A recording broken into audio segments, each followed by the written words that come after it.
Gender identity, gender fluidity. Gender is on everyone's lips right now. We've seen some profound changes, like the legalization of gay marriage in many countries and a more open approach to sexuality. And we're grappling as a society with the idea that gender is not purely biological.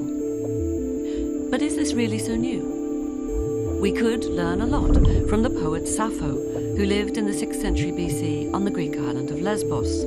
It's because of her that we use the word lesbian, which originally just meant someone from Lesbos.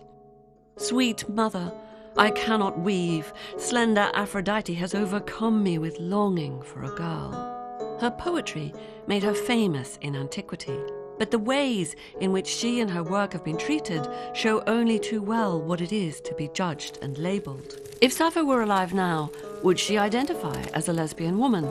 Would she celebrate the freedom of identity choice? What would she think of our debates about gender?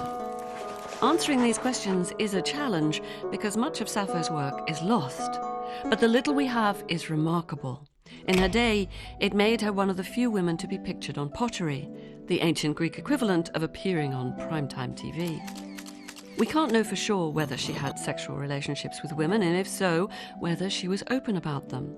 But in ancient Greece, it would have been no cause for scandal. Although men and women were expected to marry, homosexual feelings and relationships were seen as normal. So all we have to go on is the poems themselves. Sex and sexuality is everywhere here.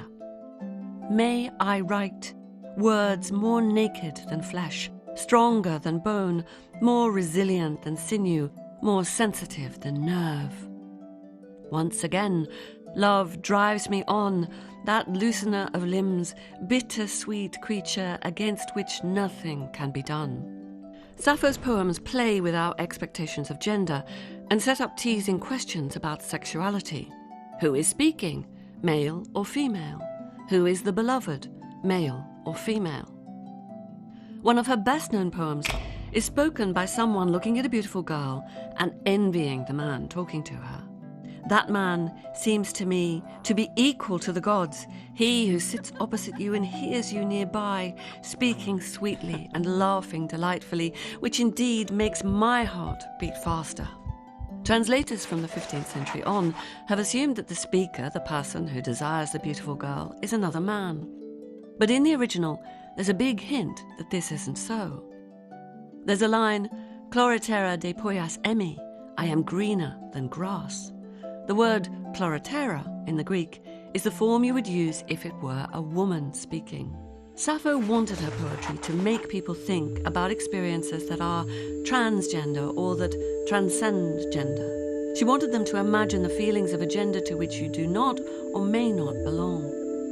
Sappho's poems on her most important subjects, sex and love, are about everyone. They are gender fluid and they are gender blind. Sappho does not care who we love, it is still love. So she might tell us, don't worry about labels, just get on and be who you are.